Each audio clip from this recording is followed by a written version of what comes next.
Genesis chapter 19.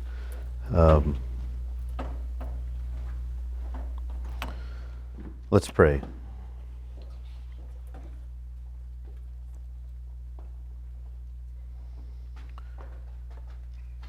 Heavenly Father, we ask you to take your word and make it alive to us and powerful. Help us to understand the things that are here and to take from them the things we ought to take from them. I feel like we've had several times so far in Genesis where we've come across material that is kind of lost to us and hasn't been put to the use that you've intended it for. And in that sense, we sort of get part of our Bible back. We know what to do with it. And I pray that today would serve that end for all of us here, that we would find much utility in this story, and it would strengthen us and equip us and fix our mind on the truths that it's meant to fix our minds upon. That we would stand more squarely and firmly on the truth of who you are. Help us to that end. Amen. Well, the title today is God's Character Revealed in Judgment. God's character revealed in judgment. You might say, change it, God's character revealed in judgment, or God's character revealed to Abraham in judgment. Or maybe further, God's character revealed to Abraham and then to us in judgment. The story of the destruction of Sodom and Gomorrah and the surrounding cities is a very important story in its own right. I don't know anyone who has grown up around Christians and in a church who doesn't know about Sodom and Gomorrah. They know at least that these were desperately wicked cities, that they know Lot was there and God overthrew the place, and it's forever kind of a byword among people who know about it. Don't be like Sodom. Don't be like Gomorrah. If you're a little more familiar with the story and with the Bible, you may know that Jesus himself, when he rebukes the towns and the cities where he had gone, one of the things he says to them is that it will be worse for them on the day of judgment than for the Sodom and Gomorrah. So they're just representatives of extreme wickedness. If you want to talk to someone about how terribly wicked they are, you would say, you're worse than Sodom, worse than Gomorrah. And this is the way it is. They hadn't done the half of what you had done. We find the prophets saying that sort of thing. And so it's well known. It's an important story in its own right. However, I think it becomes even more important for us as believers to study what the Bible says to us in this chapter when we realize how this text is often treated. What do I mean? Most often the passage is skipped over due to the mature nature of the material. It's just sort of skipped over.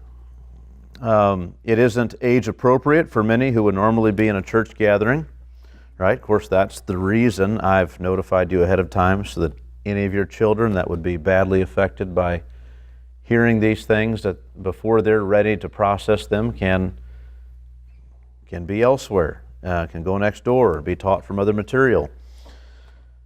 That's something we have never done before as a church. It seems necessary, though, due to the way this mature content in this chapter just runs through the whole text, and it's just verse after verse, it's there. There are certain passages in the Old Testament, some of you may know this already, that Jewish synagogues do not include in their public readings of Scripture due to their mature content. And that sounds odd. For people who aren't believers, that sounds like, well, what, you guys are ashamed of your Scriptures? And we're not ashamed of them at all.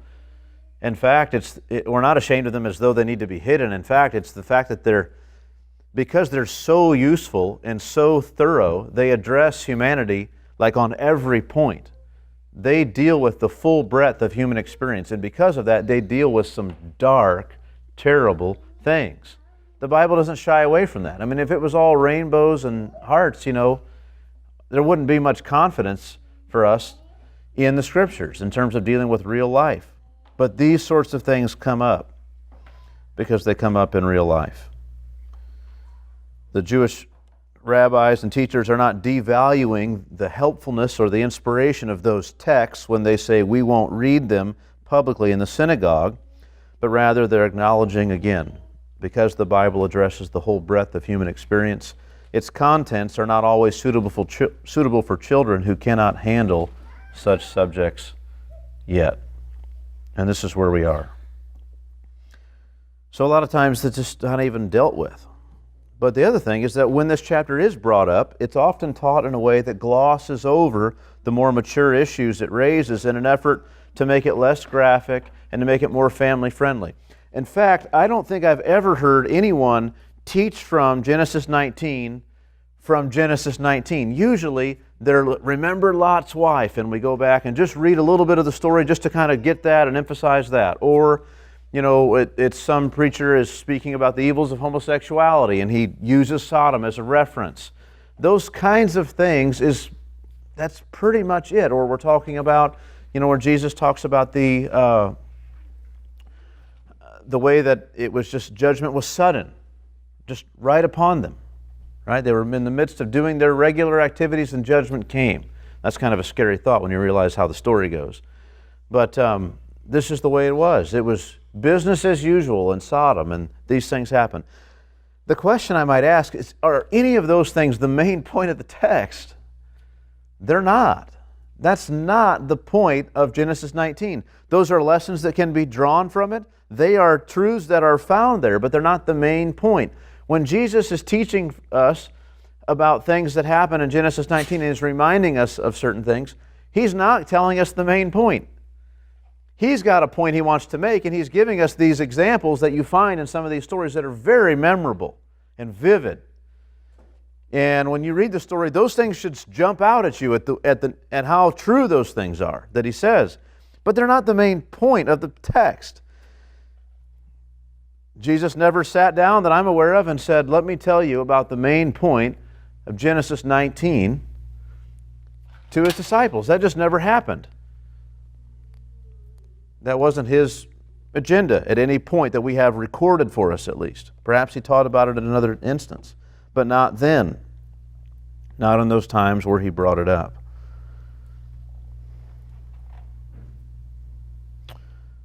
So, what happens is,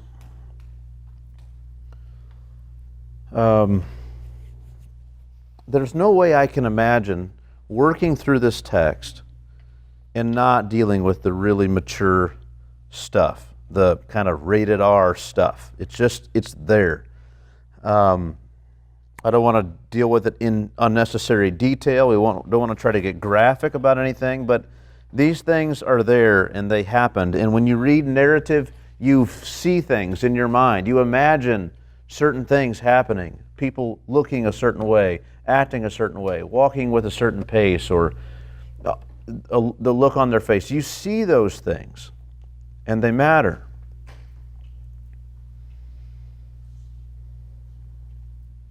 So if I taught on this in any other way, I think we would miss the main point of the passage. What often happens for people is rather than ask, that when they go to deal with this text, rather than ask the question, what was Moses attempting to convey with this story? And what is God saying to us in this text? The preacher spends all of his time in preparation asking rather what things in the passage he can talk about with the audience in front of him. And then he just teaches those things because that's all that he can talk about. He builds a message around that. That's a terribly bad idea. I'm not saying that there's only one thing that can be said about this text and this event, but that we ought not teach the text in such a way that the main point is guaranteed to be missed. That's the problem.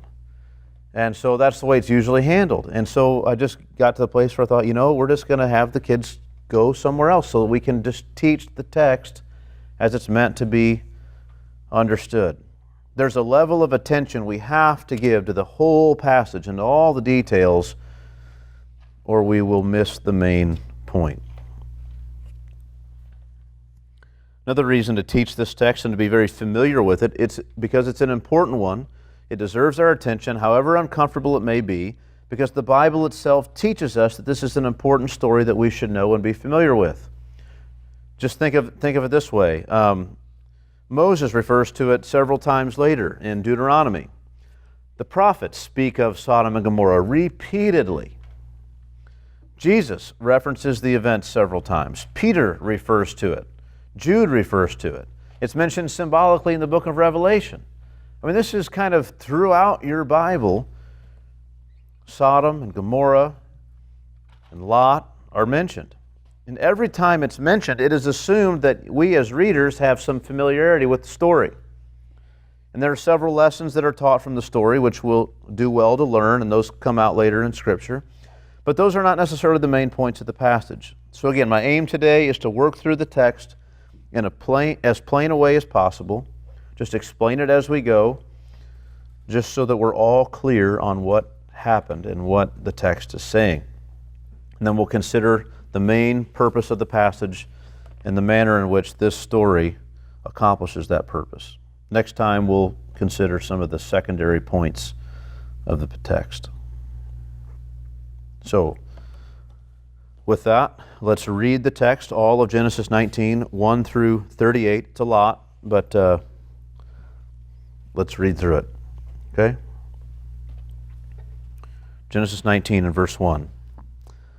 The two angels, remember those are the two angels who were with the Lord, these three men who ate with Abraham. The two angels came to Sodom in the evening, and Lot was sitting in the gate of Sodom. When Lot saw them, he rose to meet them and bowed himself with his face to the earth and said, "My lords, please turn aside to your servant's house and spend the night and wash your feet. Then you may rise up early and go on your way." And they said, "No, we will spend the night in the town square." But he pressed them strongly. So they turned aside to him and entered his house. And he made them a feast and baked unleavened bread, and they ate. But before they lay down, the men of the city, the men of Sodom, both young and old, all the people to the last man, surrounded the house. And they called to Lot, "Where are the men who came to you tonight? Bring them out to us that we may know them." And Lot went out to the men at the entrance and shut the door after him and said, "I beg you, my brothers, do not act so wickedly. Behold, I have two daughters who have not known any man. Let me bring them out to you and do to them as you please. Only do nothing to these men, for they have come under the shelter of my roof." But they said, "Stand back." And they said, "This fellow came to sojourn, and he has become the judge. Now we will deal worse with you than with them." And then they pressed hard against the man Lot and drew near to break the door down. But the men reached out their hands and brought Lot into the house with them and shut the door.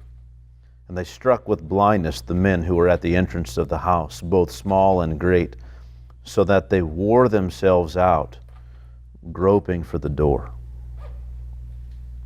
Then the men said to Lot, "Have you anyone else here? Sons-in-law, sons, daughters, or anyone you have in the city, bring them out of this place.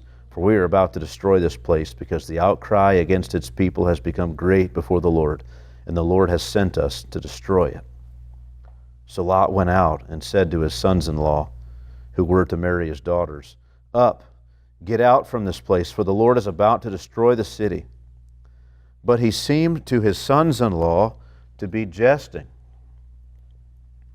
As morning dawned, the angels urged Lot, saying, "Up, take your wife and your two daughters who are here, lest you be swept away in the punishment of the city." But he lingered. So the men seized him and his wife and his two daughters by the hand, and the Lord being merciful to him, And they brought him out and set him outside the city. And as they brought them out, one said, "Escape for your life. Do not look back or stop anywhere in the valley. Escape to the hills, lest you be swept away." And Lot said to them, "Oh no, my lords. Behold, your servant has found favor in your sight, and you have shown me great kindness in saving my life. But I cannot escape to the hills, lest the disaster overtake me and I die. Behold, this city is near enough to flee to, and it's a little one. Let me escape there. Is it not a little one? And my life will be saved." And he said to him, "Behold, I grant you this favor also, that I will not overthrow the city of which you have spoken. Escape there quickly, for I can do nothing till you arrive there." Therefore the name of the city was called Zoar. The sun had risen on the earth when Lot came to Zoar, and then the Lord rained on Sodom and Gomorrah sulfur and fire from the Lord out of heaven, and he overthrew those cities and all the valley and all the inhabitants of the cities and what grew on the ground. But Lot's wife behind him looked back, and she became a pillar of salt. And Abraham went early in the morning to the place where he had stood before the Lord. And he looked down toward Sodom and Gomorrah and toward all the land of the valley. And he looked, and behold, the smoke of the land went up like the smoke of a furnace. So it was that when God destroyed the cities of the valley, God remembered Abraham and sent Lot out of the midst of the overthrow when he overthrew the cities in which Lot had lived. Now, Lot went up out of Zoar and lived in the hills with his 2 daughters, for he was afraid to live in Zoar. So he lived in a cave with his 2 daughters. And the firstborn said to the younger, "Our father is old, and there is not a man on earth to come into us after the manner of all the earth. Come, let us make our father drink wine, and we will lie with him, that we may preserve offspring from our father." So they made their father drink wine that night, and the firstborn went in and lay with her father. And he did not know when she lay down or when she arose. The next day the firstborn said to the younger, "Behold, I lay last night with my father. Let us make him drink wine tonight also. Then you go in and lie with him, that we may preserve offspring from our father." So they made their father drink wine that night also. And the younger arose and lay with him. And he did not know when she lay down or when she arose. Thus both the daughters of Lot became pregnant by their father. The firstborn bore a son and called his name Moab. He is the father of the Moabites to this day. The younger also bore a son and called his name Ben-Ami. He is the father of the Ammonites to this day. All right, a lot of material there. What do we say? Well, let's begin. Genesis 19, verses 1 through 3. The 2 angels came to Sodom in the evening, and Lot was sitting at the gate of Sodom. And when Lot saw them, he rose to meet them and bowed himself with his face to the earth and said, "My lords, please turn aside to your servant's house and spend the night and wash your feet. Then you may rise up early and go on your way." And they said, "No, we will spend the night in the town square." But he pressed them strongly, so they turned aside to him and entered his house. And he made them a feast and baked them unleavened bread, and they ate. Now, again, these 2 angels, of course, are the same 2 angels who were the traveling companions to the Lord himself back in chapter 18, who had previously eaten with Abraham and enjoyed his hospitality. Now they come to Sodom, this place with a terrible reputation. They're there on a mission, right? What's their mission? What did they say? They're going to go and examine the place and see if perhaps all that has been declared to them, all that God has heard about how bad Sodom is, if maybe it's not true. And if it's not, he'll know. So it's kind of an opportunity here for Sodom to show that they're better than their reputation. This is the chance they've been given. You need to think of it that way. These angels aren't just coming here and pounced upon. They're there hoping, they're there to give Sodom one last chance to prove themselves better than has been reported about them. Here they come. And what do they see? They are greeted by some particular inhabitant who, to our surprise, We already know. We know this man. It wasn't just some person, it was Lot, and we know about Lot. Lot was the nephew of Abraham. He traveled with Abraham. We know some things about his character that aren't so good. I mean, at this point, if I were to ask you before now if you considered Lot a righteous man, I would think we would all say, based on Genesis 13 and 14, he wasn't exactly a righteous man. It doesn't appear that there's going to be anyone in Sodom who's righteous. You think, oh, the one who stands out and makes all this show of hospitality is Lot. But what we read about him is very encouraging. And the last time we saw Lot was back in chapter 14 as he was taken away by a foreign army and then later rescued by Abraham. Before that, Lot was choosing the lush land of the valley of Sodom and Gomorrah for his livestock to graze and water, and sending his uncle Abraham out into the desert where things weren't so good. And we meet Lot, and he's sitting in the city gate of Sodom. Now, a lot of people take that different ways. I'll kind of give you my take. The city gate would have been the place in which the city's legal cases would be heard and decided, and where the local market was held, typically with its buying and selling there at the entrance. Many things would be done, not brought into the city square, city courtyard, but outside. This is where he is. That's the setting. He's there. These men come up.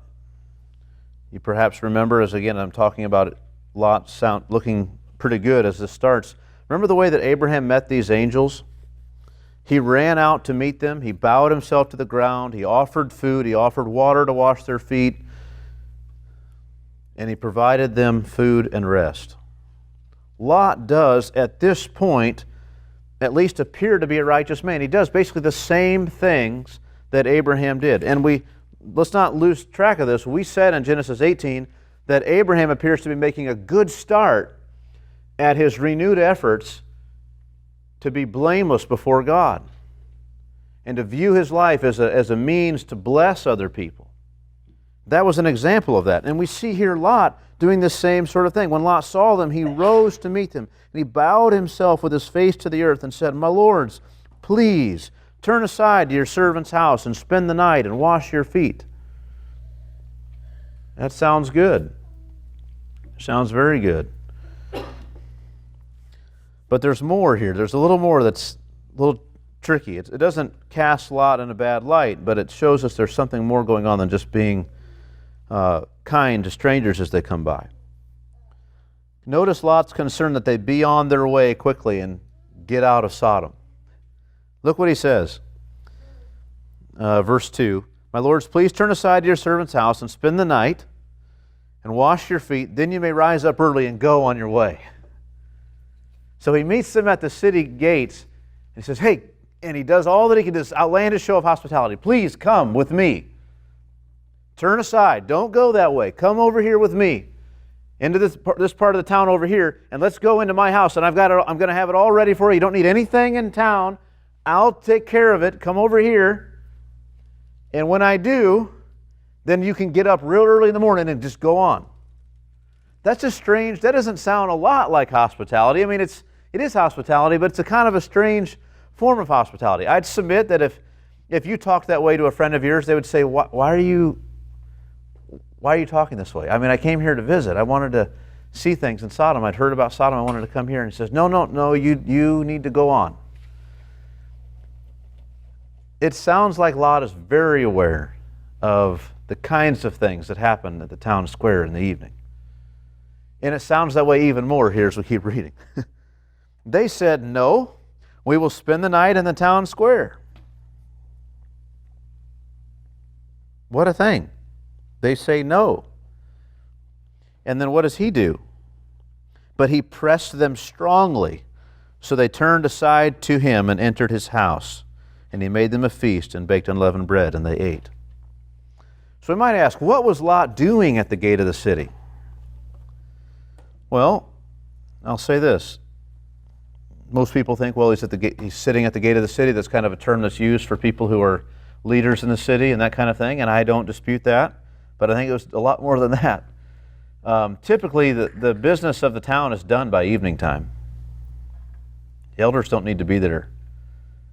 Those old men are at home ready to eat, right? But Lot's still out there in the evening. So I think this, he's possibly just staying there looking for travelers who, by their demeanor, by their conduct, by the way they carry themselves and the manner of their speech, it appears obvious that they would not be willing participants in the sort of sexual abuse and degradation that would soon be taking place in the town square. Right? It's not that every rough-looking person that comes into Sodom is interested in those things, but there are certain people who come in, and when you see them, you know you need to spare them from what's going to happen in town. And I think he's kind of concerned about that. We know from the New Testament that Lot's soul was vexed day by day as he saw these things taking place. So he's out there in the evening time looking for people who come through to protect him from this. Maybe to slip in unnoticed, perhaps. Come on, let's go. Quick, please. And he almost don't even want to tell him what's going to happen. So I think that's a lot of what's happening here. Possibly his wealth, because he was very wealthy when he pitched his tent outside of Sodom initially. And then, he's got an uncle who rescued the town and all its inhabitants and all their stuff. So he's kind of a local celebrity, a favorite, in that sense as well.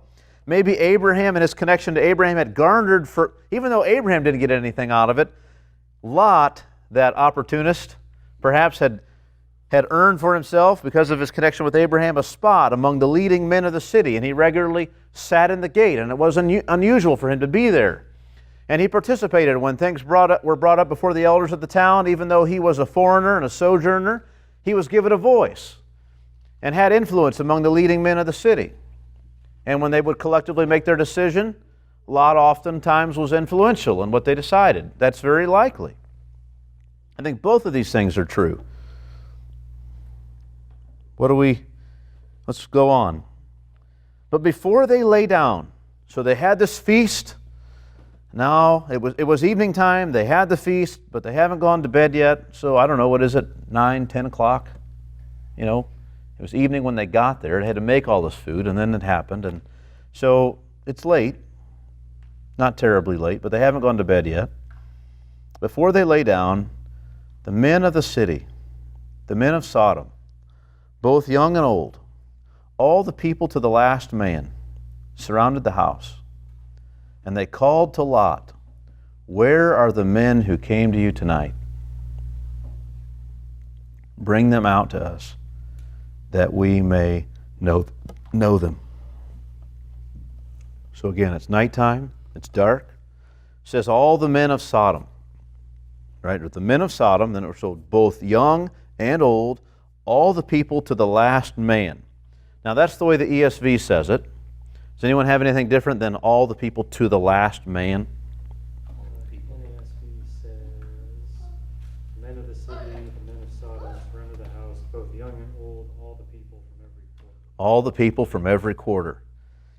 Literally, it is all the people from the extremity, from the extreme reaches, so it's different ways to take it. It doesn't mean all the people, like none left out, all of the people, all of the men. Or does it mean men from every walk of life and kind of man that you might think was there? There's the old men, there's the young men, there's this group and that group, and these guys who work here, and these guys who do this trade, and these guys out in the field who came in late, the servants, the slaves, they're all out there.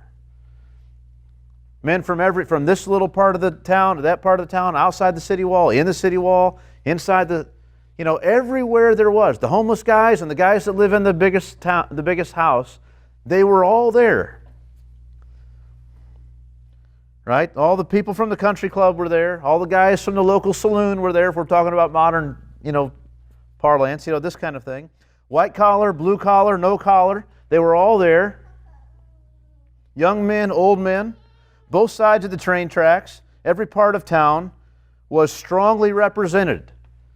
Both the well-respected elders and the outlaws. They were all there. Think of that. People we think it's amazing, and it is amazing when we think of, the Pharisees and the Sadducees coming together to get Christ to trap him, because these weren't groups who normally got along and worked together. But you've got, everybody in town, they're united in this one goal, to rape these men and to assault them and abuse them through the night. It's unbelievable. You can't imagine, if it weren't written, you couldn't imagine a scene like this. It's vile. It's meant to be shocking.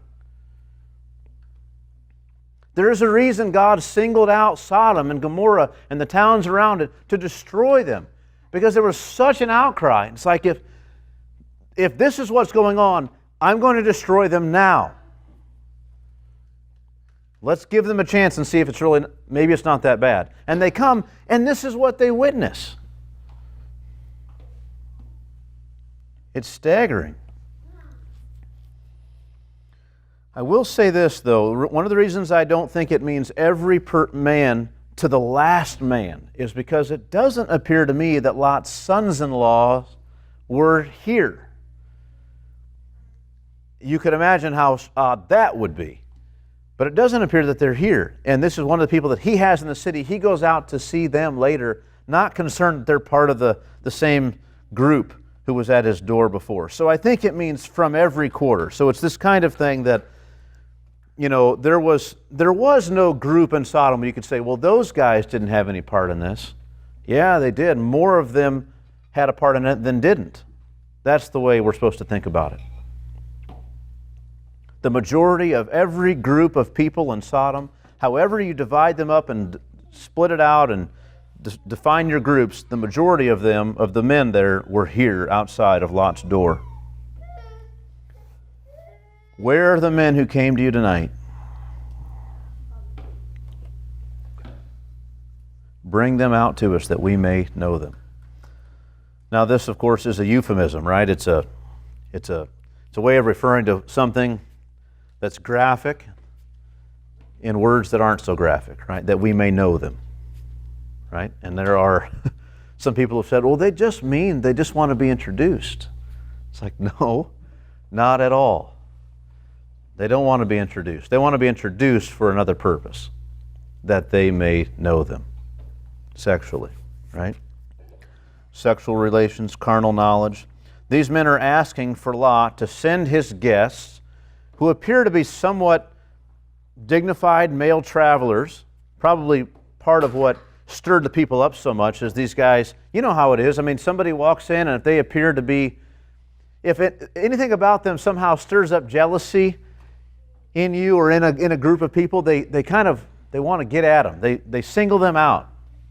And it's this kind of way. These men come in, they don't belong in Sodom. They go over with Lot, who's always objecting to certain things that we do, and this is a problem. And they mean to put an end to it. Maybe Lot's been doing this now and again for a couple months now, and they're just tired of it. And they decided these men are going to be the ones who suffer for it all.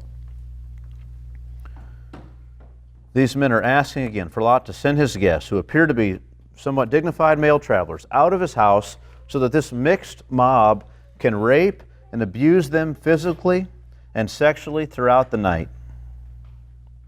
Their plan is, as a group and individually each one, the purpose for which they've come together and left their houses at night and gathered in the city square and gone to Lot's house was to assault and rape these men who had the unfortunate privilege of dwelling in their city for a night. What a thing.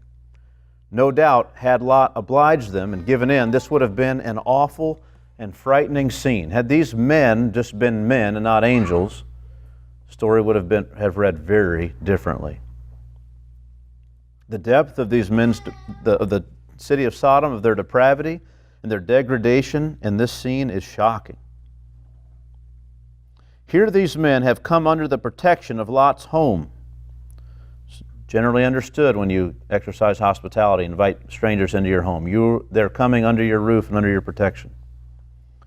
And they were staying there in good faith. And now the men of Sodom desire them to be sent out into this wicked group so that they may be treated in this way, used for the worst sort of sexual perversions.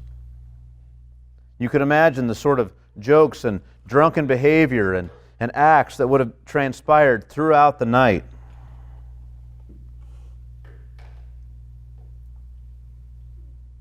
As the blood and the fluid stained everywhere, and the men in a drunken stupor, probably laughing and joking, returned back to their homes from where they came.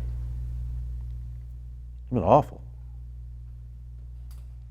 The men of the city, however many dozens of them there would have been, had all come out expecting and looking forward to abuse these travelers sexually and to make sport of them in the worst way possible, all through the night and into the morning.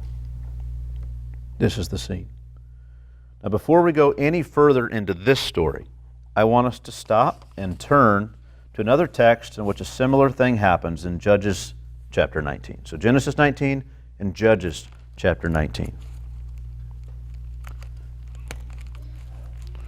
Just a few books over. Genesis, Exodus, Leviticus, Numbers, Deuteronomy, Joshua, Judges.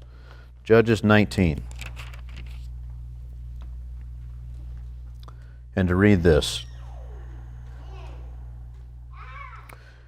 There are times, I hope you're familiar with this, all of us who have heard, who've been here for Stan's teaching through Matthew will be surely very familiar with this idea by now.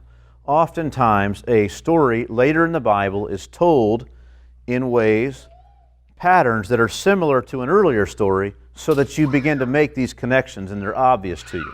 And this is one such place. Not only are the events similar, but even the language that's used, it's like the same words used again so that you can't miss it. So in Judges 19, a very similar thing happens. This is in Israel. They have not yet conquered all the land. The tabernacle of God is not yet in Jerusalem. It's not Jerusalem, isn't even called Jerusalem yet. And they are very much kind of beginning their conquest. It's in Judges. But it's toward the end of Judges. Some of you may remember that Judges can be described very much as a downward spiral in terms of the morality and the godliness of the people, their willingness to serve God. And we're toward the end of that cycle when we get to Judges 19. And this is what we read. Judges 19, verse 1, "In those days when there was no king in Israel, a certain Levite was sojourning in the remote parts of the hill country of Ephraim, who took to himself a concubine from Bethlehem in Judah." That would be a female servant purchased for the purposes of sexual gratification. Right? That's a concubine.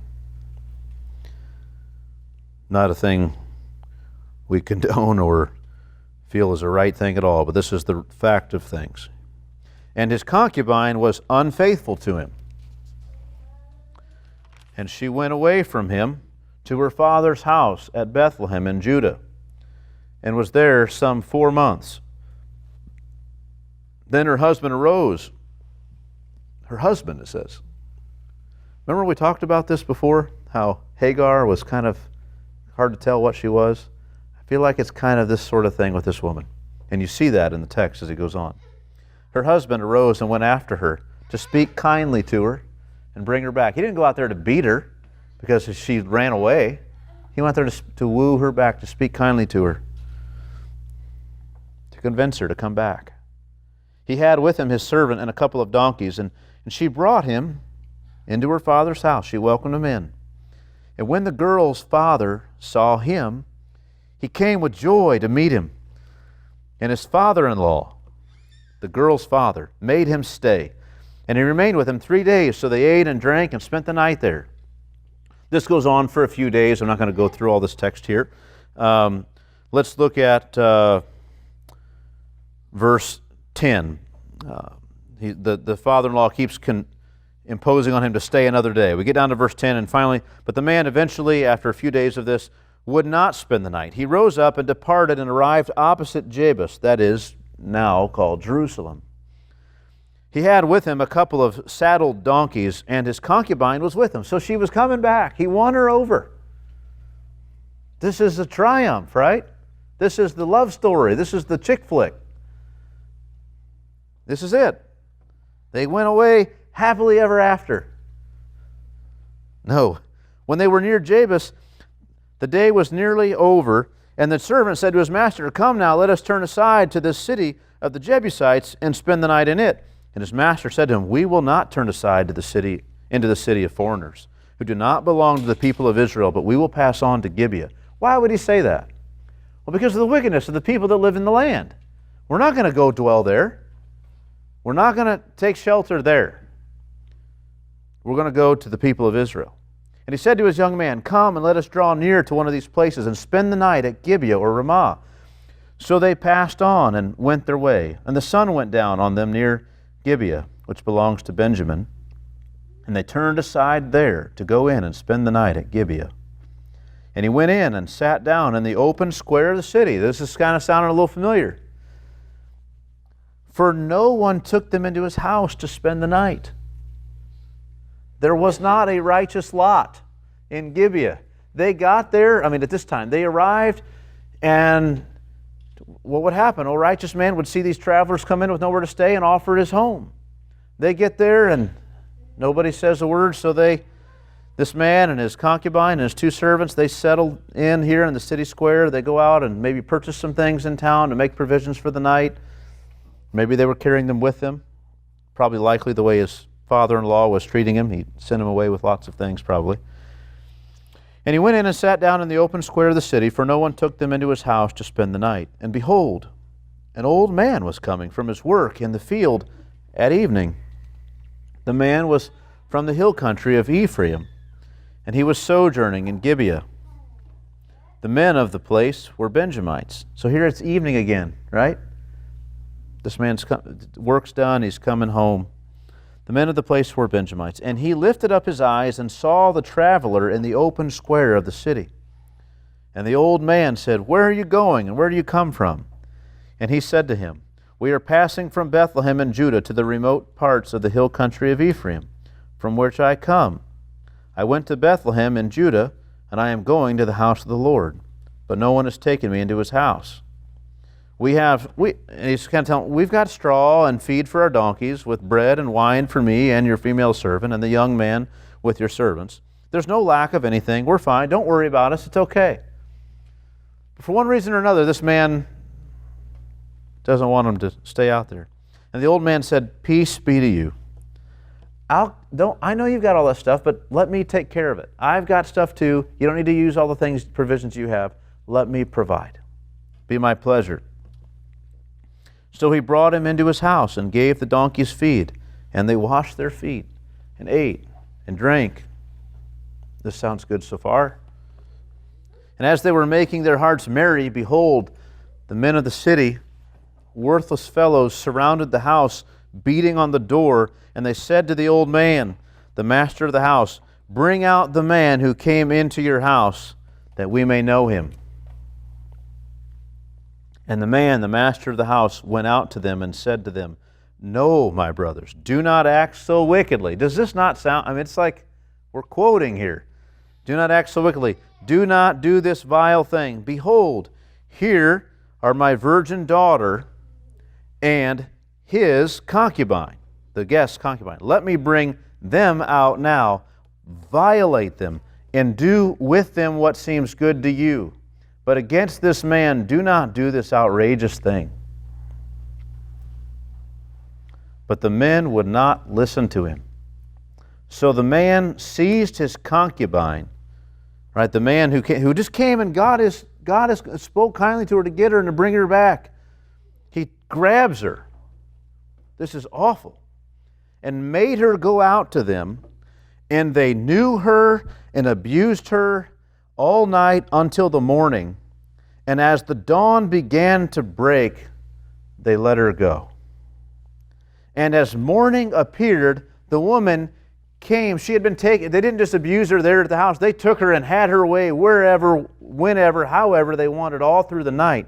And she finds herself let go, and she looks around through her swollen eyes, and she finds the house where she is staying, and she drug herself there. And as morning appeared, the woman came and fell down at the door of the man's house where her master was, until it was light. And her master rose up in the morning, and when he opened the doors of the house and went out to go on his way, to leave, behold, there she was. He didn't go out to look for her. He went out to go home. Oh, there she is.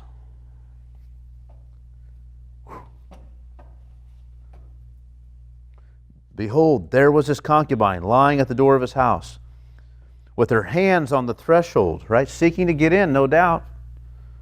They weren't too concerned. They went to bed and got a good night's rest. What a thing. And he said to her, he spoke tender. He just got done speaking kindly to her, remember? What does he say now? Get up. Let us be going. But there was no answer. Why? Because she's dead. She's dead. Then he put her on the donkey, and the man rose up and went away to his home. And when he entered his house, he took a knife, and taking hold of his concubine, he divided her limb by limb into 12 pieces, and sent her throughout all the territory of Israel. And all who saw it said, such a thing has never happened or been seen from the day that the people of Israel came up out of the land of Egypt until this day. Consider it, take counsel, and speak. And what happens? It goes on, well, they all gather together and they eventually make war against the tribe of Benjamin for doing this thing. But I mean, this Levite is no saint either. It's unbelievable how poorly he treats her. But you see how similar this is, and I would say almost everything is kind of the same way. There are a couple differences, and I'll argue for those. But this is a real help to just think about what actually was going to happen to these men and what was going on in Genesis 19. So let's go back then to Genesis 19. Beginning in verse 6.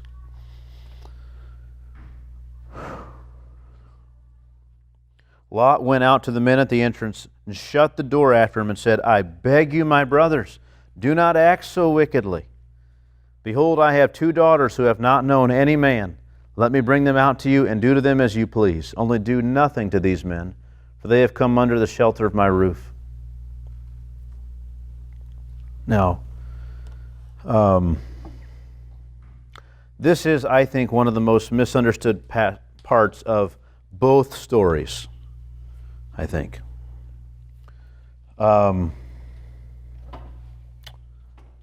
Most people understand Lot to be willingly offering his daughters the same way that the Levite, they think, willingly offered, well, the way that the Levite did willingly offer his concubine in Judges 19. Took her, grabbed her, and put her out there. But that old man had just said, look, I've got my virgin daughter, this guy's got his concubine, take them, don't take this man. If that was the case, it is absolutely inexcusable. And one of the greatest reasons that anyone should have massive difficulty believing that Lot could ever be described as a righteous man, as Peter says that he was. It's not impossible, because his righteousness, if you understand the story correctly, think about, they've come to see if Sodom is altogether as bad as it is. And what they found is one man fighting against all these men of Sodom to resist them in what they're trying to do. So however bad Lot is, he's nothing like the men of Sodom. So no matter what, he's righteous by that standard, even if he is offering his daughters. But I don't think that's what's happening at all. It could be understood another way. 2 other ways it could be understood at least. Both of them I prefer to the idea of him willingly offering his daughters to be gang raped over the night. Could be understood as hyperbolic language meant to shock the men, to shock them into their senses. He says, do to them as you please. Do what seems good to you. It could be that he's interjecting the idea of what is right into the situation by even saying that they even have a consideration for what should we do. Also by changing their actions to having to do with his own daughters. Instead of these strangers, now these are girls who grew up in town that they know, that until now they're virgins. They have, despite how bad things are in Sodom, these girls are virgins. That's kind of amazing. I mean, you would not want your daughter hanging out with these men. And here they are of marrying age, and they're still unmolested. So there's something in these guys that is, they have some level of restraint. Not only are they Lot's daughters, but Lot's a man who probably occupies an important role in their city. There's a hope that by saying, look, don't do this to these men who've come under the protection of my roof. If you're going to do that, you may as well take my daughters. My daughters. Me, Lot. That these men maybe they may snap out of it. Realize the error of their way. It's like telling someone coming for a debt that it's very hard for you to pay. You say, well, why don't you just take the shirt off my back or the food off my kid's plate? You're not actually offering those things. You're saying those things in an appeal to stop them from doing what they mean to do.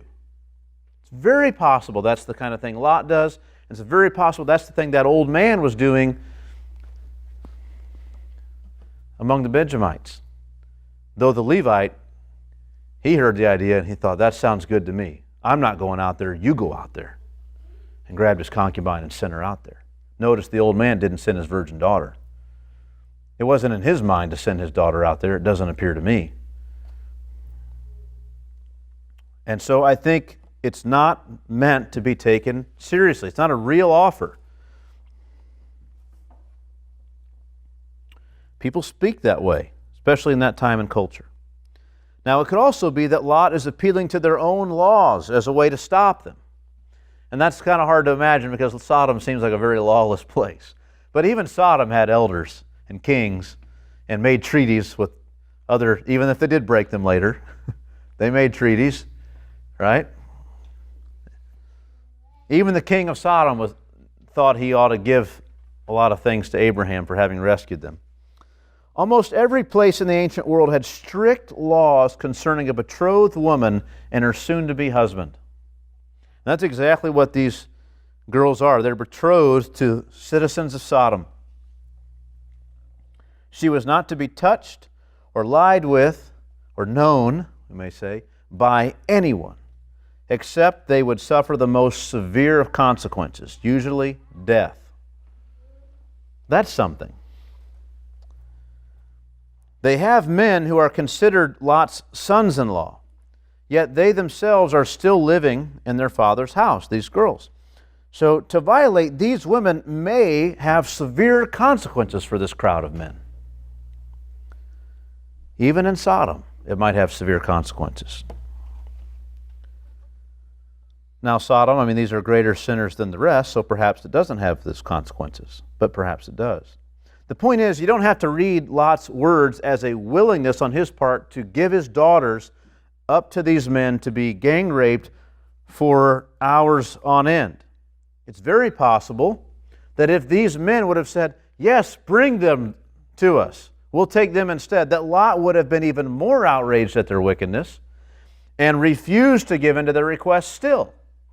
Very possible. Again, that old man, he didn't send out his virgin daughter. So this is the way I understand. I don't think we need to see Lot as offering up his virgin daughters in a serious way, or as a serious offer, as a genuine offer. We should look at it seriously, but it's not a genuine offer. Verse 9, how do they respond? But they said, stand back. And they said, this fellow came to sojourn, and he has become the judge. Now we will deal worse with you than with them. Then they pressed hard against the man Lot and drew near to break the door down. So these guys are unfazed by Lot's words. He's done what he's done. He said what he said to try to stop it, and they are unfazed. And they pour contempt on him. What do they say first? Stand back. Old man, Lot, if you know what's good for you, stand back. They keep talking to him, so obviously he doesn't stand back. Later they press upon him, near to him to break the door down. So he stands in the way still. And they yell at him to get out of the way. They mean to break the door down and get these men. They're no tame crowd. The second thing, so first they command him to get out of the doorway. Second, they call him an outsider.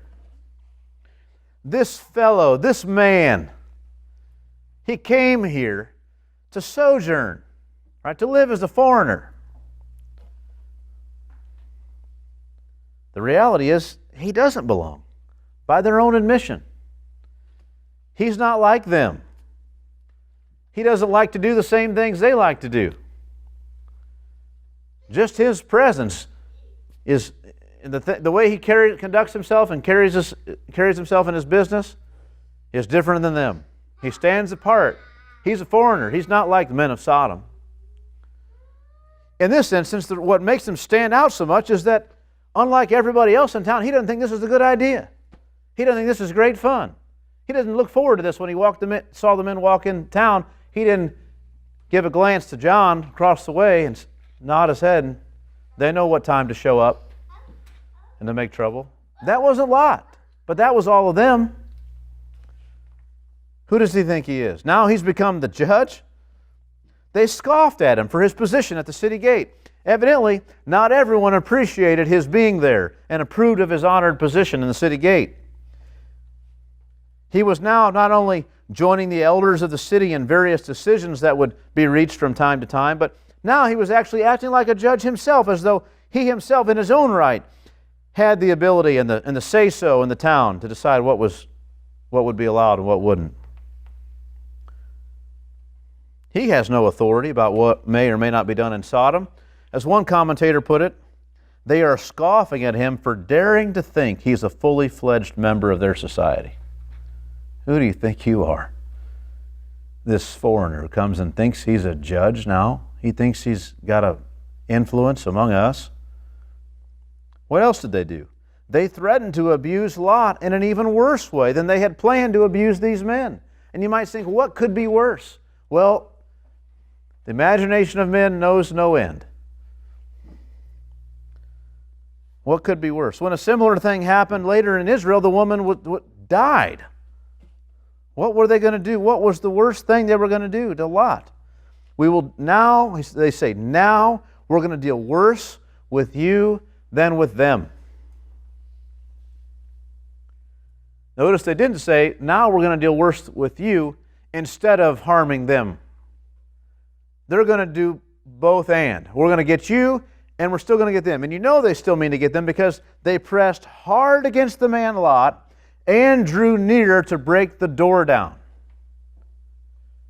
So I think it might mean that Lot is up against the door and they press hard against him and they're trying to kind of all at once. But I envision it more like they grab Lot and they're beginning to abuse him at the same time others are trying to break this door down. So this is what happens. Verse 10.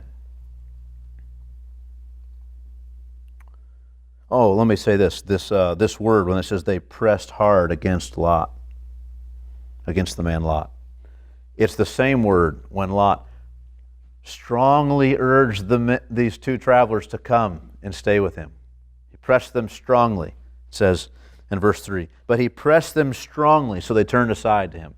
He was turning up the persuasion factor to 100 to get them to not go to the city square. They had a reason not to stay with the nicest man in town because they wanted to know how bad is town. We're going to stay out in the city square.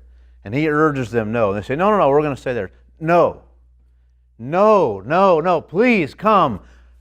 I mean, whatever, he turns it on. We're not told all the words, but he pressed them strongly, whatever that means, whatever that sums up, all of the efforts he made, so that they turned aside to him and entered his house. What a thing. These men pressed strongly against Lot. They begin using physical force and extreme persuasion, ridiculing, mocking, jeering at him. Verse 10, but the men, these men that they came to rape, reached out their hands and brought Lot into the house with them and shut the door. It might just mean they open the door and grab Lot and yank him in, shut the door. It might mean that. That might be all that's meant by they reach out their hands. But I can't, as I imagine the situation, and these men, if you just try to envision, I just can't picture that working. So, and also, don't forget, the men are struck by blindness. Which could happen a lot of ways. The angel could just kind of make it happen, I guess. But usually when angels are seen, when they're kind of manifested, there's this bright light. And my suspicion is they're out there, and when they strike the men with the light, it's themselves, the light of the angels that shines out and blinds the men for some time. That's just the way I read it. You don't have to read it that way. It was miraculous one way or another. It's just the way I see it. So they open the door. There's all these men in front of it. They bust it open. Some of these guys maybe fall over. The angels come out. They go up. They grab Lot. As they're bringing him in, these men are struck with blindness. They get in the house and shut the door. That's the way I see it. However you see it, you don't have to see it the same way as me. The details, at least, what's written here remains the same. They reached out their hands and brought Lot into the house with them and shut the door. And they had also struck with blindness the men who were at the entrance of the house. There's one other text in the Old Testament where this same thing happens, and it's in 2 Kings. You remember Elijah's there, and he's got his servant with him, and the servant doesn't see. He's nervous for the army around him, and he says, praise the Lord that the servant might see what's there, and he sees all these chariots of fire all surrounded them. And then what happens? All the enemy army is struck with blindness. It doesn't say explicitly by an angel, but God struck them with blindness, with this, seems to be this light, the same kind of thing. And so that's the only other place this same word is used in this way in the Old Testament. Now, think of this. Lot thought these were two men until now. And now he realizes, he does not sure what's going on, but they're not just men. This was a miraculous deliverance. But just when you might think, we're safe. And he's safe because he's got these men with him.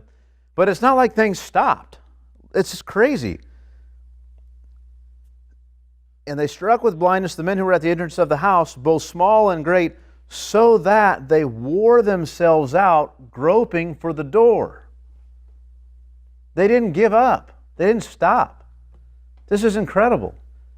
How long were they at the door? These men trying to figure out a way, and they can't see anything. They're grabbing each other. I mean, they're all worked up. They're, fighting each other maybe, arguing about how to get in, and give me this thing. No, not that. Ow! And I mean, what are they doing trying to get into this door, shaking it, beating on it? Whatever they can do. Are some men maybe trying to climb to a roof? Maybe there's a roof they could get in somehow. I don't know. We've seen other men dig into a roof. What are they doing?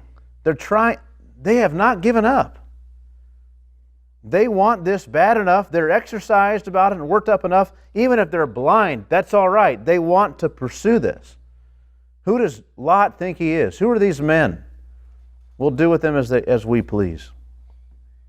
So how long are they there? Well, until they wear themselves out. And evidently they go home, or they at least leave Lot's house. We know that because of what happens next, verses 12 through 14. Then the men said to Lot, "Have you anyone else here? Sons-in-law, sons, daughters, or anyone you have in the city, bring them out of this place, for we are about to destroy this place, because the outcry against its people has become great before the Lord, and the Lord has sent us to destroy it." So Lot went out and said to his sons-in-law, who were to marry his daughters, get out of this place, for the Lord is about to destroy the city. But he seemed to his sons-in-law to be jesting. You can imagine the scene, what life was like with Lot as your soon-to-be official father-in-law, even though he kind of was that now in their culture. I mean, you grew up in Sodom and Gomorrah, and you know this is your culture, this is what you've been all your life, and he's got these pretty girls and you're interested in them, but Lot, he won't let you do what the other fathers let you do with their daughters. He doesn't wink at these things, and he makes you walk the straight and narrow, and he's got a good reputation. If you're going to pursue his girls, you got to do it a certain way. And Lot's always kind of objected to things that you've never really felt were that big of a deal. And to top it all off, today, kind of a scene happened over there, something that hadn't happened ever before in Sodom, but it's not our better moment. And Lot comes to you and says, get up right now, God's going to destroy this place. And you're like, hey, Lot, I know we've not ever seen eye to eye on how bad things are here, but it's not that bad. I mean, they went away. They're home now, right? They're not still doing what they came to do. It's okay. God's not going to destroy the city. We've been here for 200 years. Abraham, who's evidently walking with God, he delivered us, and God evidently isn't too upset. He gave us our liberty and our land back, and here we are. It's fine. What's got into Lot tonight? I don't know. He'll get over it. This is the way it is.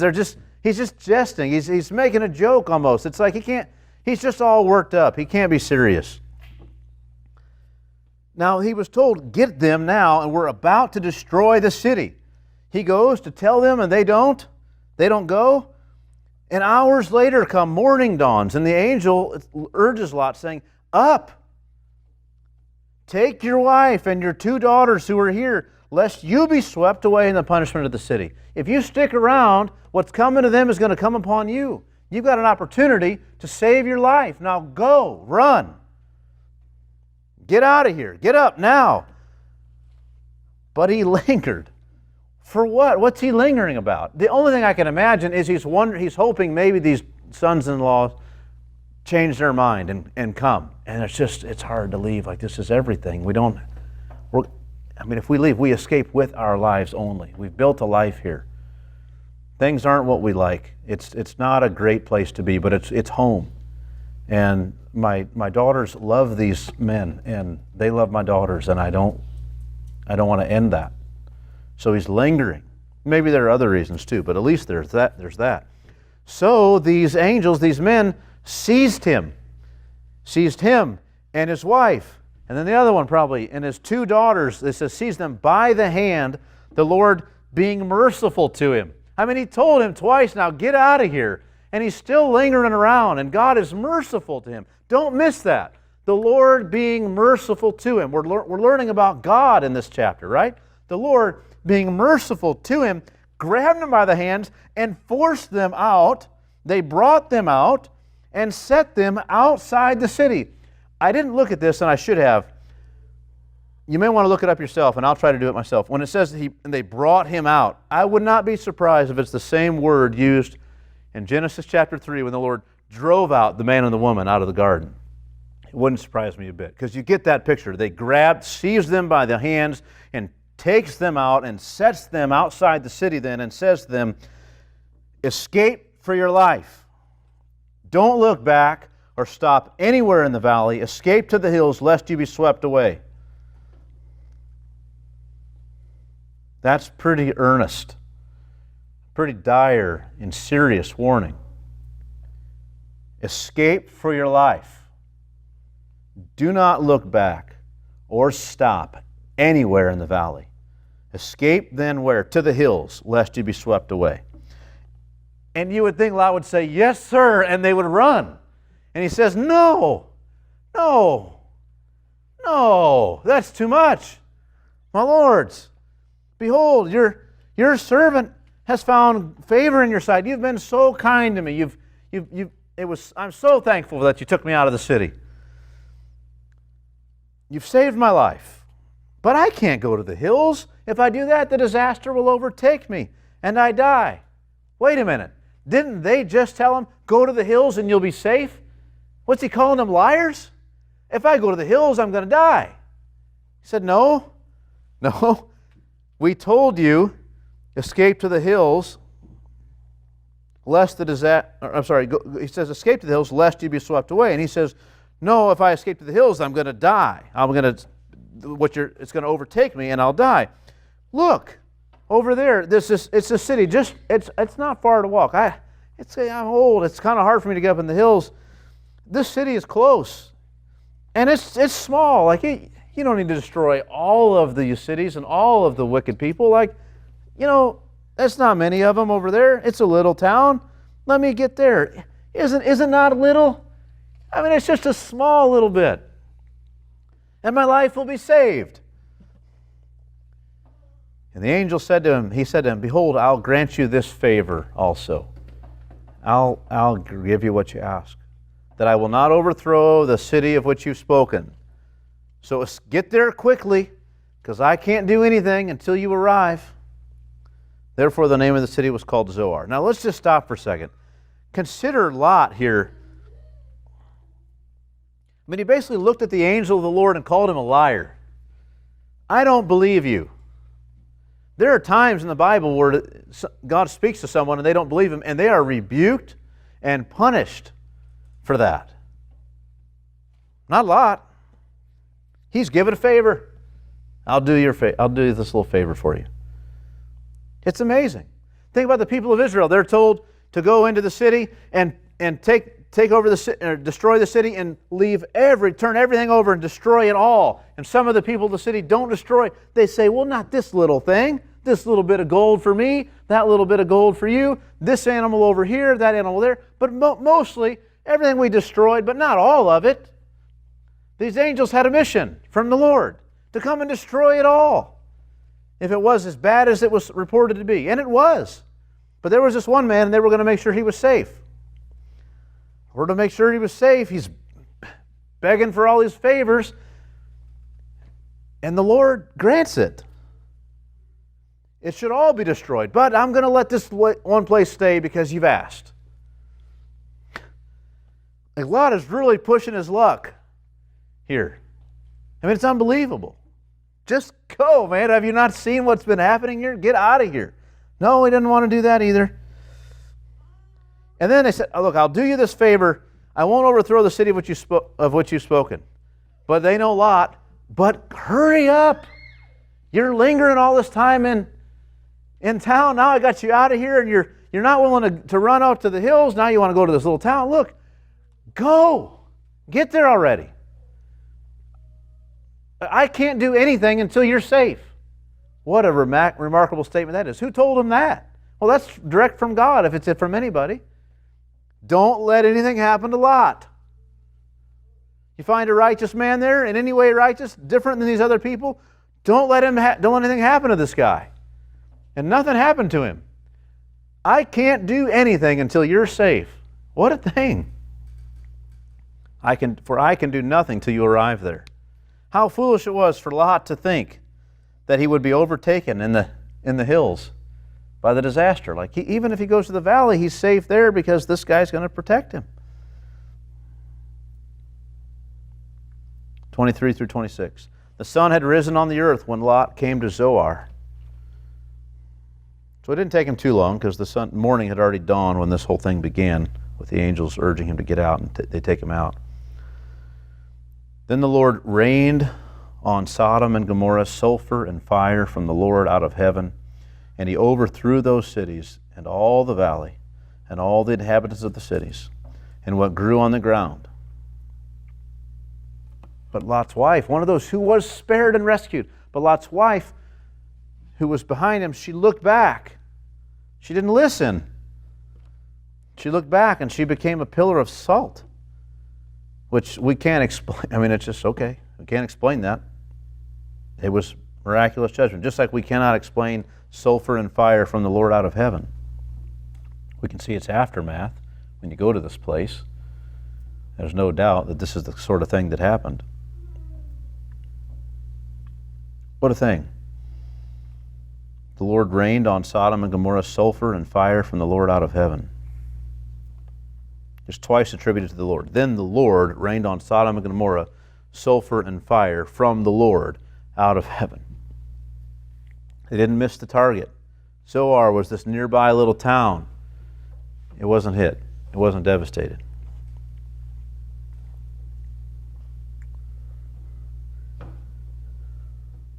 Then Abraham went early in the morning, verse 27, to the place where he had stood before the Lord. And he looked down toward Sodom and Gomorrah and toward all the land of the valley. And he looked, and behold, the smoke of the land went up like the smoke of a furnace. So it was that when God... Okay, so this is... I know Genesis chapter 19 goes on, But this is the end of this part of the story. It's the summation. This is the conclusion. The whole thing began in the end of chapter 18. We leave off. Abraham's wondering what's he going to learn about God. These angels come to Sodom. They witness what they witness. They deliver Lot. They get him out of there. They bring judgment upon the land. The conclusion is, verse 29, and so it was. Sounds like the ending of a story, doesn't it? And so it was. When God destroyed the cities of the valley, God remembered Abraham and sent Lot out of the midst of the overthrow when he overthrew the cities in which Lot had lived. That's the conclusion. And this is how it came to pass. This is the manner in which God overthrew the cities. That remembering Abraham and all that he wanted to do and teach Abraham and all the way that he and Abraham had dialogued about what's going to happen, what did God do? He was very careful to make sure that when he overthrew those cities, that he sent Lot out of the midst and he was spared. God made sure. God was making sure that Abraham witnessed this and knew it. I don't know when it was that Abraham would have learned precisely that Lot had survived, but he learned it. He learned the lesson, whatever he was supposed to learn. God remembered Abraham, and he sent Lot out of the midst of the overthrow when he overthrew the cities in which Lot had lived. Now, verse 30, Lot went up out of Zoar. This is the place he asked to live, right? It's not a big deal. It's no problem. It's a little place. Not a lot of people there. It's not too bad in Zoar. He just got done pleading with Zoar that it's not as deserving of judgment maybe as the rest, because it's such a small place and it's kind of inconsequential. Well, here he is. He went up out of Zoar and lived in the hills with his 2 daughters, for he was afraid to live in Zoar. So he lived in a cave with his 2 daughters. Think of the contrast. Here is Lot, wealthy, can't even live in the same region as Abraham. He comes to town, 20 years or so, he makes a name for himself. He's well respected in general, at least by the elders of the city. He's got some level of influence. He's got a wife and a couple daughters, soon to be married. Things are going well, and now he's in a cave, hiding out in the hill country. Same place that it was evidently too difficult for him to get to before. Now he's living there in a cave with his daughters. And the firstborn said to the younger, "Our father is old. There is not a man on earth to come in to us after the manner of all the earth. Come, let us make our father drink wine, and we will lie with him, that we may preserve offspring from our father." Now, I don't know how else to understand this, what's going on in their head, and we'll talk more about this in the next message as well. Make some application here. But let me parallel this a little bit to another scene. Noah, when he got off the ark, it wasn't long and he was drunk. And you might think, well, why now? Why does this man who's been walking with God, what is it that he's gone through that makes him want to get drunk now and forget the problems and forget all that he's seen? It's what he's seen. It's this terrible judgment of God that everyone has died. It's staggering. And it's like he can't deal with that. And I don't know that any of us could either. But it's overwhelmed. And he's drunk. So I picture Noah kind of out on the side of a hillside, just overlooking this newly fresh growth in the valley or wherever he's at, and he's drinking out of a wineskin, and he's near his tent, and he ends up going to the tent passed out drunk. Naked, right? Even. It's crazy. So it's like he's not in his right mind. He's not himself. What he's witnessed is he's reeling from it. And I feel like Lot's out there the same way. He's out there in Zoar, and it's like, man, I thought I could live here, but this is not going to work. And he just goes, he gets out there. They end up finding a cave, and he goes in there, and his daughters, the same way. It's like they're not even thinking straight. Our father's old, that's true. They do say they want to preserve offspring from our father. That was a cultural concern. It was important. But it's just not true. There's not a man on earth to come in to us after the manner of all the earth. There's people in Zoar, and they're no more wicked than the men you were getting ready to marry. And if that's a problem, Later on, Abraham says, like, don't choose a wife from among these people. Go out to Haran and get somebody from my family. Why can't they go anywhere? Like, it's just not even true what they're saying. So they're not even thinking right. Come, let us, and we know they're not thinking right because of what they do, right? I mean, the sin is not excused, but even the process that gets them there, it's evident if you're thinking about what they're saying. Like, they're just confused. They're not in their right mind. And this has had a tremendously devastating effect on them, and it's going to get worse in their family. The consequences are going to be worse. So they made their father drink wine that night, and the firstborn went in and lay with her father. He did not know when she lay down or when she arose. So he is passed out drunk, just like Noah was. You remember Ham had said, hey guys, look at Dad, look at him. Mocking him and stuff, and there was this curse that came upon that. Well, these girls do far worse than Ham ever did. Here they come in and sleep with the guy. I mean, this is the incestuous date rape, right? It's like as bad as it gets. These are the two things that in our culture right now, not Christians, but in our culture, people, if they're queasy about abortion, they say, well, except in rape or incest, because a woman would never want those things. And here are these two girls, and they're the criminals in the whole thing. It's just crazy. It's awful. He did not know when she lay down and when she arose. The next day, the firstborn said to the younger, behold, I lay last night with my father. Let us make him drink wine tonight also. Then you go in and lie with him that we may preserve offspring from our father. It's so twisted. Like, as twisted and perverse as what they're doing is, they're like still have a concern, well, I'm the firstborn, so I should go first, and then you're younger, so you'll go next. And it's like, it's amazing. This is how sinners do, isn't it? I mean, like, you have all morals in this one area are gone, and you're perverse. But you still have some. I mean, you're still not like those people. I mean, I would never, older sister, I would never do anything before you. I would never rape my father before you had a chance to. That would be unprincipled. It's unbelievable. This is just how it is.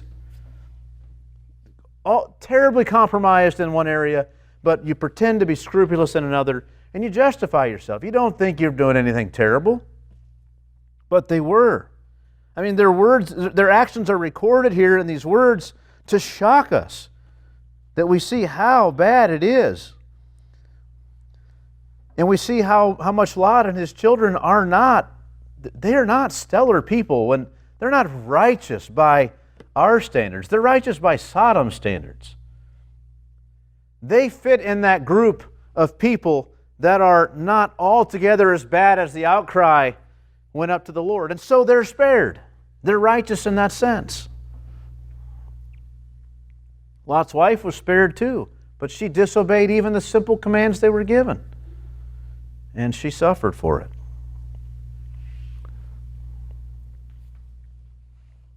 Thus, both the daughters of Lot became pregnant by their father. The firstborn bore a son and called his name Moab. He is the father of the Moabites to this day. The younger also bore a son and called his name Ben-Ami. He is the father of the Ammonites to this day. And that just simply rounds out for us and finishes the whole account of Lot and his part in the story, and connects Lot and his children and his children and his child is his grandchild, right? He's got two children who are his grandchildren. This is staggering. But so this is what happens. So here, these people, they have these, Moab sounds like from father. They name the one child from father and the other son of my people. Amazing. They've got seed to preserve Lot's, seed on the earth, his offspring from their father. That was so important to them. And, the people of Israel are, in general, not allowed to take the land from these people. God says, I've reserved that for them. It's kind of an amazing thing. It's like even generations later, the descendants of Lot are given privilege it's like God's still remembering Abraham and that he was going to treat them differently than all the other inhabitants. It's crazy. This is what happens. Now, the main points here, and this will go quickly. Think of the efforts that the Lord underwent to distinguish between even degrees of righteousness. When God is sitting down to speak to Abraham about what it is to walk blamelessly before Him and to do righteousness in the world and to be a just man, He says, I'm going to go down there, I'm going to judge them, and I'm going to see if it's maybe not altogether as bad. And Abraham says, well, if there are 50 people there that aren't participants at all in what they're doing, are they going to suffer like the rest of them if there are 50 righteous people? I says, no, in fact, not only would they not suffer, I would spare the whole city. No judgment at all if they were there. That is what happened in Zoar. No judgment because Lot was there. Right? Lot got there, even just one over there. But so he goes through all this, and eventually Abraham is content just to think, well, God's going to do right. Like whatever it is I have questions about, He's allayed my fears. He's going to do the right thing. Let's see what He does. And God destroyed those cities. And Abraham, when he went out there in the morning, he saw smoke rising up like from a furnace, from the whole valley. What a thing. But think of, as the story would have come back to Abraham about how Lot escaped, the compassion showed to Lot for his kindness and his hospitality. Lot was separate. He brought these men in and tried to protect them. And the Lord had compassion on him for that. Rahab the harlot, deserving to die in hell, spared. Why? Because she protected those spies and the cause of God. And God rewarded her with her life for her and her family. Like God was so compassionate. Rahab had no reason to seek a claim in God, and God had made no promises to someone like Rahab. I mean, a prostitute in a place like that, forget it. But she was shown compassion, just like Lot was shown compassion for his kindness, for his hospitality, for the way that he tried to protect the men and stand apart. Yeah, he was deserving of judgment, but he stood apart from them, and God didn't forget that. The carefulness and the precision of God's examination. We're going to go out in the square and see what things are like. No, stay here. Well, okay. We'll stay with you. There seems to be a righteous man here. Let's examine him and see what he's like. And look what Lot was doing. Went out there to risk his life in front of those men to protect them.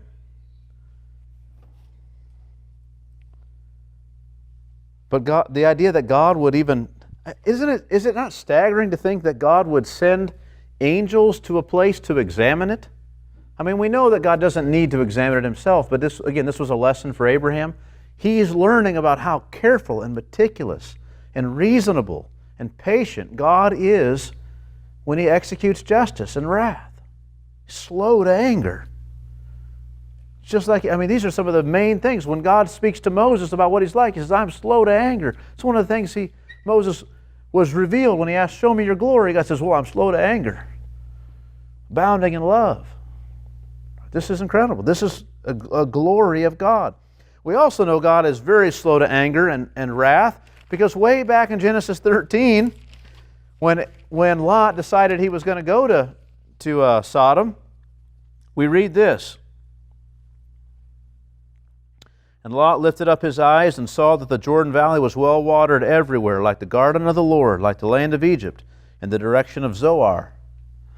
She didn't have that name yet. That's a name that was given when Lot went there. And it says, parentheses, it even tells you that. This was before the Lord destroyed Sodom and Gomorrah. I'm using that term, but understand this was before that happened. So Lot chose for himself all the Jordan Valley, and Lot journeyed east. Thus they separated from each other. Abraham settled in the land of Canaan, while Lot settled among the cities of the valley and moved his tent as far as Sodom. Now the men of Sodom were wicked, great sinners against the Lord. They were that way when he arrived. We know they're traitors on their word when it comes to international treaties. Then we come here in Genesis chapter 19, and nothing's changed. In fact, it's probably gotten worse. God said to Abraham that he was not going to give Abraham the land and his descendants the land yet because the iniquity of the Amorites was not yet full, not yet complete. But he didn't have to wait for the Sodomites. It was full. It was complete. It was time. It was that bad already over there. Not a righteous man among them. The only righteous man among them was the one that they said, well, you're not like us. You're not of us. You're a foreigner. You don't belong here. And they were right. He didn't. But then also you see the absolute righteousness of the judge and the justice of God's judgment when he absolutely destroys this place. It's severe. It's hard. It still can be seen today, the effects of it. The Lord rained on Sodom and Gomorrah sulfur and fire from the Lord out of heaven, and he overthrew those cities and all the valley and all the inhabitants of the cities and what grew on the ground. But Lot's wife behind him looked back, and she became a pillar of salt. I mean, it was absolute justice upon them all. Those are massive lessons for Abraham. That's what Abraham needs to get. He needs to see the character of God in executing the justice and in delivering the righteous and in distinguishing between the two, in his patience, in his slowness to act. He's not rash. He didn't act on a whim. His absolute reasonableness and his perfect righteousness. Abraham needed to learn that lesson. We need to learn that lesson. That's why it's preserved for us. Abraham needed to learn it so he could pass it on and instruct his descendants after him. And we ourselves will need those lessons. And that's the main point of the text. The main point of the text isn't, don't be like Lot's wife. We don't want to be like Lot's wife. That's a lesson to be learned. The main point isn't, look how wicked Sodom was. Avoid that kind of wickedness. That almost goes without saying. Look how they were judged. Like, don't participate in those things. That's all there. The main point of the text isn't judgment came suddenly. That's a point. It's to be made. It has to do with how judgment came, but it's not the main point. It's part of it. It's all about how God acted and dealt with Abraham and Lot and the people of Sodom and Lot's family. Look at the way he executed justice. See him in this. See God as the actor in this. And ask, what am I learning about him? And you begin to look out over the valley the way Abraham was looking out over the valley.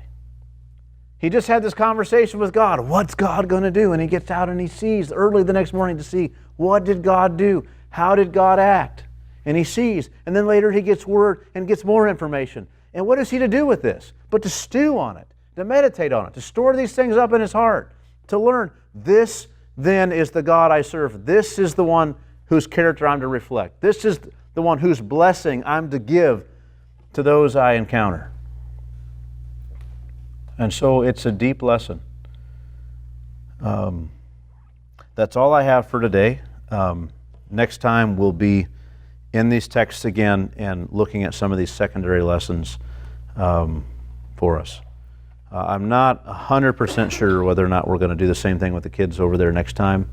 There's one section that if I can figure out a way around having to delve into the details, I will, and then I don't think it'll be necessary for us to dismiss the kids, the younger kids. So, any questions or comments? I know I've gone very long. I told Stan, I just beg you all to remember the Bible study days when we would do this for 3 hours. So, my mind was younger. Yes, I know. Mine too.